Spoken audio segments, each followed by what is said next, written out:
זהו, החלטתם להתגרש, או אולי אתם בתוך תקופה של גירושין. אחד מכם, אמא או אבא, החליט שהוא רוצה להתגרש, ועכשיו על בן או בת הזוג וגם על הילדים, לעבור את תהליך הפנמת הרעיון של הפרידה. אפילו אם רבתם כל היום, ההודעה עשויה להפתיע את האחרים, ובוודאי את הילדים. מתוך המקום שאתם רוצים לחסוך לילדים כאב וצער, אתם עלולים לפצות, לחסות, לרצות, ומכאן תתרחשנה טעויות הרות גורל.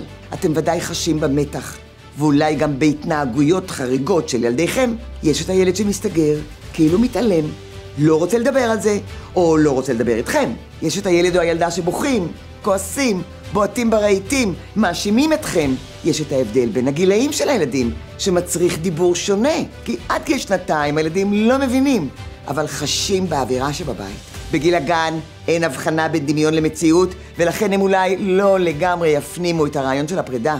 בגילאי בית הספר הילדים מבינים את הפרידה וכואבים אותה, כל אחד בדרכו ולפי הטמפרמנט שלו. ובגיל ההתבגרות הם לא פנויים אליכם ההורים, וכועסים עליכם שהכנסתם אותם לפינה הזאת. וגם כאן כל אחד יגיב לפי הטמפרמנט שלו והקשר שלו להורים. ההחלטות שעליכם לקבל חייבות להיות מותאמות לכם ולילדים שלכם. צריך להתחשב מאוד בקושי של הילדים, וגם נכון לפעמים לוותר או לא להתעקש באופן זמני. ויחד עם זאת, אסור לפרוץ גבולות ולאפשר הכל, אפילו אם זה שוקולד או חוצפה.